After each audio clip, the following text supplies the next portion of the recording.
بسم اللہ الرحمن الرحیم الحمدللہ رب العالمین۔ السلام علیکم میرے محترم ناظرین، امید ہے آپ سب خیریت سے ہوں گے۔ آپ دیکھ رہے ہیں ہمارا یوٹیوب چینل حکمت اور روحانیت کے راز۔ محترم ناظرین، قدرت کے دیے ہوئے بے شمار پھل ہیں جن میں ایک پھل بیر بھی ہے، اور انگلش میں اسے جوجوبا کہتے ہیں اور عربی میں اسے اناب کہتے ہیں۔ پاکستان میں یہ پھل کثرت سے پیدا ہوتا ہے اور یہی وجہ ہے سستا بھی ہے اور نہایت عمدہ قسم کا بھی ہے، اور اس کی کئی اقسام ہیں جن میں ایک بڑا بیر جسے گنڈیری بیر کہتے ہیں اور ایک چھوٹا بیر جو کہ سوکھ کر اناب بن جاتا ہے، اور اس کے طبی فوائد بھی بے شمار ہیں جس سے بہت کم لوگ ہی واقف ہیں، جو کہ آج کے اس ویڈیو میں بتاؤں گا۔ ان میں ایک بہت اہم بات جو ایک ضمنی بات ہے وہ یہ کہ بعض مورخین کا خیال ہے کہ حضرت آدم علیہ السلام نے جو کانٹوں والے درخت سے پھل کھایا وہ بیری کا ہی درخت تھا، اور اس حوالے سے اگر سب سے پہلے اس کے پتوں کی بات کریں تو یہ اینٹی سیپٹک ہوتے ہیں، اور اسی لیے عموماً کسی بھی قسم کے زخموں کے اوپر جو چھڑکا جاتا ہے وہ اس کے درخت کی چھال اور سوکھے پتوں کا پاؤڈر بنا کر رکھیں۔ ہر قسم کے زخم یہاں تک کہ گینگرین کے زخموں پر بھی استعمال کیا جائے، یعنی باریک کر کے اوپر چھڑکا جائے تو یہ بہترین اینٹی سیپٹک ہے۔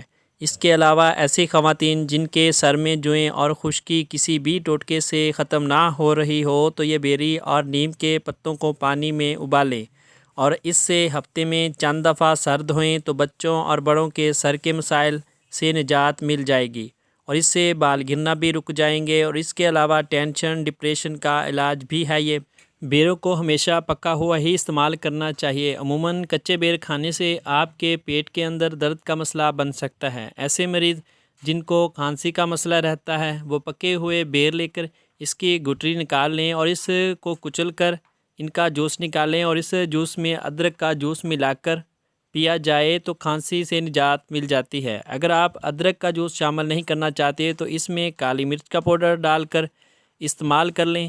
یہ پرانی سے پرانی کھانسی کا علاج ہے۔ یہ مردانہ طاقت کے لیے بھی بہت بہترین ہے، خاص طور پر گرم مزاج رکھنے والے افراد کے لیے۔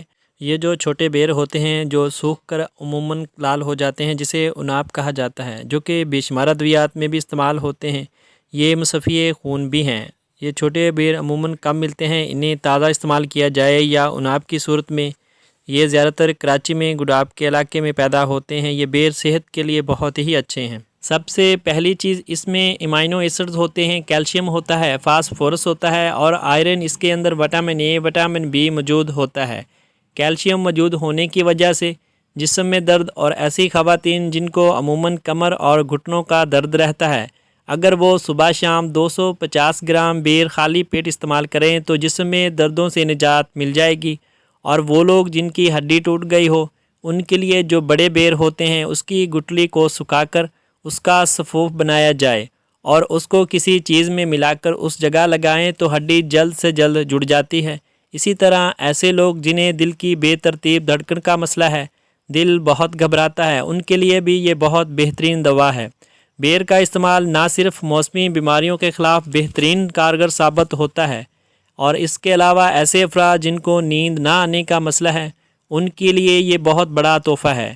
اس سے نیند کی کمی اور دماغی کمزوری سے بھی نجات مل جائے گی۔ بیر کو ہم شاید کچھ سمجھتے نہیں، جیسے مالٹے اور سیب ہی سب کچھ ہے، حالانکہ بیر کی افادیت بھی ان سے کم نہیں، اور اس کو غریبوں کا سیب بھی کہا جاتا ہے۔ اس طریقے سے پیٹ کے امراض، معدے کے امراض اور جو IBS کا پرابلم ہو جاتا ہے، وہ لوگ جو آنتوں کے السر میں مبتلا ہیں، اور وہ لوگ جنہیں معدے کی کمزوری ہے اور بھوک نہیں لگتی اور کھانا ہضم نہیں ہوتا، ان کے لیے بھی یہ بہت بہترین چیز ہے کہ بیر کا استعمال خالی پیٹ کیا جائے تو پیٹ اور معدے کے امراض سے بھی جلد از جلد نجات مل جائے گی۔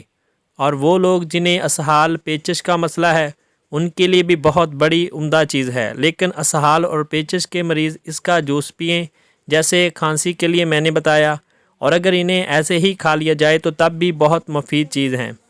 اور ایسے مریض جنہیں ہر وقت قبض کا مسئلہ رہتا ہے اور کوشش یہ کریں کہ رات کو کھانا کھانے سے 1 گھنٹہ پہلے کھائیں گے تو قبض جیسے مرض سے بھی نجات مل جائے گی، جسے بیماریوں کی ماں بھی کہا جاتا ہے، چاہے کتنی پرانی کیوں نہ ہو۔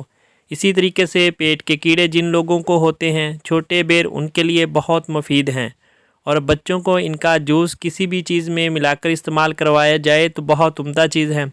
اور پرانے سے پرانے امراض کو بھی ٹھیک کر سکتا ہے، اور یہ مصفی خون بھی ہے۔ ایسی خواتین جن کا خون خراب رہتا ہے، چہرے پر دانے، چہرے پر داغ دھبے، کالے نشان، چہرے پر چھائیاں کسی بھی صورت نہیں جاتی، ان کے لیے چھوٹے بیر بہت عمدہ چیز ہیں۔ کم از کم 1 پاؤ کے قریب کھائے جائیں تو آپ کا خون صاف ہو جائے گا، اور کینسر جیسے مہلک مرض سے بھی نجات کے لیے بہت عمدہ چیز ہے۔ یہ اینٹی کینسر ہے، یہ کینسر سے بچاؤ کرتا ہے۔ آپ اسے آج سے معمولی چیز نہ سمجھیں، اسے سمجھیں کہ اللہ کا یہ بہت بڑا تحفہ ہے۔ روزانہ 1 پاؤ کے قریب اگر کوئی آدمی بیر کھائے تو وہ کینسر سے 100% بچ سکتا ہے، اور جن کا کولیسٹرول لیول بڑھ گیا ہو ان کے لیے بھی بہترین پھل ہے، اور نہایت آزمودہ تیر بہدف ٹوٹکا ہے، اور اس کے لیے بڑے بیر بھی استعمال ہوتے ہیں اور چھوٹے بیر بھی استعمال کیے جا سکتے ہیں۔ بعض ہومیوپیتھک کی بڑی مہنگی ادویات جوجوبا کے نام سے ملتی ہیں، جو باہر سے آنے والی مہنگی پروڈکٹ ہوتی ہیں، وہ اسی بیر کی ہیں۔ امید ہے آج سے بیر کی اہمیت کو سامنے رکھتے ہوئے آپ اپنے بچوں اور بڑوں میں ضرور استعمال کروائیں گے، اور اللہ پاک کی اس نعمت کا فائدہ اٹھائیں۔ اور آخر میں آپ سے گزارش ہے کہ اگر آپ نے ابھی تک ہمارے اس یوٹیوب چینل حکمت اور روحانیت کے راز کو سبسکرائب نہیں کیا تو جلدی سے سبسکرائب کر لیں، اور ساتھ میں اس گھنٹی کے نشان کو بھی دبا دیں تاکہ ہماری ہر نئی آنے والی ویڈیو کا نوٹیفیکیشن سب سے پہلے آپ کو ملے۔ شکریہ۔ ملتے ہیں ایک نئی ویڈیو کے ساتھ، تب تک کے لیے میں اپنے محترم ناظرین سے اجازت چاہوں گا۔ اللہ حافظ۔